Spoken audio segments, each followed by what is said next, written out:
હોય ગમે તે પરિસ્થિતિમાં બાકી અન્ય કોઈ પાર્ટીનો આ વિસ્તારમાં દેખાડો નથી. અને જ્યારે ચૂંટણી આવે ને ત્યારે ઓલા વૈયા જ્યારે દાણા ચડે ને ડુંડા લણવા આવે ને એવી રીતે ઉતરી પડે આ રોડ ઉપર.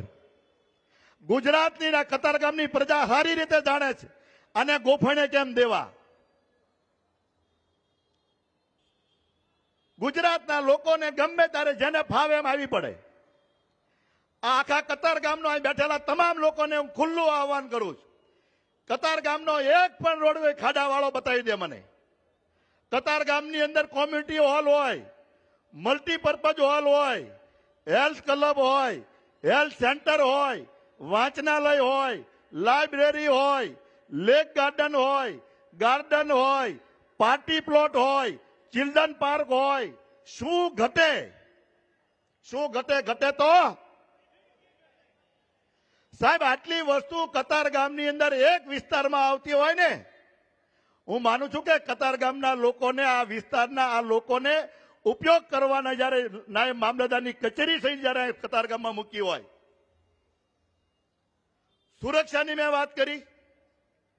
જ્યાં જ્યાં ગુજરાતની અંદર જે જગ્યાએ જે સામાજિક તત્વોનો કઈ દેખાણા એની જગ્યાએ બુલડોઝર ફેર્યું દાદાનું. અસામાજિકોને કોઈ આંખ ઊંચી કરે તો એના માટે રસ્તો આ સરકારે ભારતીય જનતા પાર્ટીને બતાવ્યો છે. એનું મોડલ જો હોય તો એ પણ કતારગામ છે. આજ સુધીની અંદર જે સોસાયટીઓ બની છે, આરસીસી ના રોડ બન્યા છે, પાણીની સુવિધા ઉપલબ્ધ છે. પહેલાના ભાષણોમાં એવું હતું કે અમે ચૂંટણીમાં ચૂંટાઈને આવશું તો અમે પ્રાથમિક સુવિધાઓ આપશું. મિત્રો આ 60 વર્ષ સુધી કોંગ્રેસે આના ગાણા ગાયા કે અમે ચૂંટાઈને આવશું તો અમે પ્રાથમિક સુવિધા આપશું. સાહેબ ભાષણમાંથી આ શબ્દ નીકળી ગયો. અહીંથી આખા વિધાનસભામાં તાપીના પાળા સુધી જાઓ, તમને એક પણ સોસાયટીની આગળ તમને રોડ ન મળે ને તો મારી પાસે કહેજો. તમામ સોસાયટીના નાકા સુધી રોડ મળી ગયા. જયારે અમારી સરકાર કોર્પોરેશનમાં બેઠી ને ત્યારે અહીંયા ખાળકુવા અમને ભેટમાં અમને વારસામાં આપ્યા હતા. સોસાયટીના નાકે જવું હોય ને તો છારા નાખીને જવું પડતું હતું, લપસતા જવું પડતું. એ પ્રકારની કતારગામની સ્થિતિ હતી. અને જેને જોયું નથી ને, જેને ક્યારેય કાંઈ જોયું નથી, નવા જે આવ્યા છે એ વધારે ઉછળ કૂદળ કરે છે. એને કહેવાની તક છે. વારંવાર યુક્રેનનું યુદ્ધ હોય, અત્યારનું ઈરાનનું યુદ્ધ હોય, તો તમારી પાસે એક એવો દેશ, આપણો એક દેશ એવો છે કે બધાની વચ્ચે આંખ કાઢીને ઉભો છે. બોમ્બ મારો ગમે ત્યાં કરો, પણ બધાને એમ કહેવું પડે કે નરેન્દ્રભાઈ તમે આવો, આ સમાધાન કરાવરાવો. ભારતની અંદર, પાકિસ્તાનની અંદર 350 રૂપિયા કરતા વધારે પેટ્રોલના ભાવ થયા.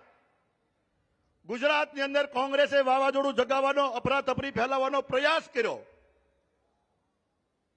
ગુજરાતની પ્રજા સંમતિ હતી કે દિલ્હીની ગાદી ઉપર નરેન્દ્ર મોદી બેઠા છે અને ગુજરાતથી મોકલ્યા હતા અને 2 ડાગા બેઠા છે, નરેન્દ્ર મોદી અને અમિતભાઈ શાહ.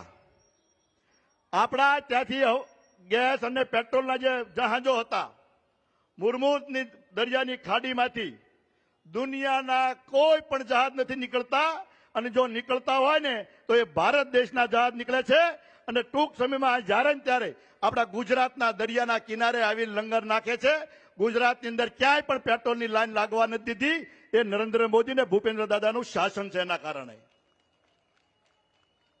મિત્રો કોઈને વિરોધ પક્ષ પાસે કાંઈ છે નહીં. એક પણ મુદ્દો નથી. હવે એટલા અમુક કહેવા નીકળ્યા, થાકી ગયા. હજી થાકી જવાના તો હજી તો અહીંયા બી કાઢી નાખવાનું તમારું. હું એટલા માટે કહું છું કે ભારતીય જનતા પાર્ટીનો કાર્યકર્તા ચૂંટાઈને જાય ને બીજે દિવસથી એ સેવાના કામમાં લાગે છે. અને જેને કાંઈ કરવું નથી, હમણાં એક ભાઈ કાલે આવીને ગયા, કાલ મોટા ગપ્પા મારીને ગયા. એ કે તમે મને મત આપ્યા ને મારી સેવા મેં લેટર લખ્યો છે. 4.5 વર્ષ દેખાડો નથી, તને 55,000 મત આપ્યા હતા. એક વાર તું બીજા ક્ષેત્રનો, બીજી વાર સુરતમાં પગ મૂકો, ઉભી પૂછોડિયા કતારગામની પ્રજા બગાડશે. તમે વારંવાર કોઈને બોલા માનીને સમજી બેઠા છો. જે કોઈ ફાકા ફોજદારી કરવી એની સિવાય બીજું એક કામ એનું પોઝિટિવ બતાવો.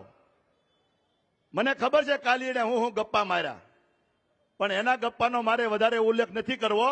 પણ તમારી હિંમત હોય ને તો આવનારી 27માં પાછા આવી જુઓ, તમને બતાવી દઈ કેટલી વિશે હો થાય. આખા ગુજરાતની અંદર ડમરી ચડાવે મિત્રો આ, અને એકલું જ જુઠ્ઠું બોલવાનું, બીજું કાંઈ નહીં. અને નકરું સોશિયલ મીડિયામાં નેગેટિવ હલકી ભાષાનો ઉપયોગ કરવાનો. આ ગુજરાતની સંસ્કૃતિ નથી. ગુજરાતની અંદર અનેક પક્ષો આવ્યા છે, પણ અમુક એવા પ્રકારના આવ્યા છે ને કે અને પાછા એમ કે આવડા ચોર છે. તમારી પાસે આ બધી આવી ક્યાંથી? તમારો જ બોસ હતો ને જુઠ્ઠાણો, એ એમ કહેતો હતો કે હું ગાડી નહીં વાપરું, બંગલો નહીં વાપરું, સિક્યુરિટી નહીં લઉં. બધું લઈને બેઠો, બધું લઈને બેઠો ઈ. અને હવે ક્યાં જવાબ દો છો? અને હજી હમણાં જ તે પાછા અહીંયા એના લોકોના હવાલા કાંડમાં એ પકડાણા. ત્યારે એ લોકો એવું કે અમને ખબર નથી. બીજાનું ધ્યાન રાખો છો મિત્રો. આ 26ની મહાનગરપાલિકાનું ઇલેક્શન છે ને, પાયો આપણે ગુજરાતમાં સુરત મહાનગરપાલિકામાંથી નાખવો જ. એક પણ બીજ સુરતની અંદર ન રહે ને એ પ્રકારનો મેસેજ સુરત આખા ગુજરાતને આપશે. જે પ્રકારનું આપને નેતૃત્વ મળ્યું છે ગુજરાતની અંદર, પવિત્ર ને સાત્વિક, સરળ, આ પ્રકારના મુખ્યમંત્રી રાજકારણની અંદર મળવા મુશ્કેલ હોય.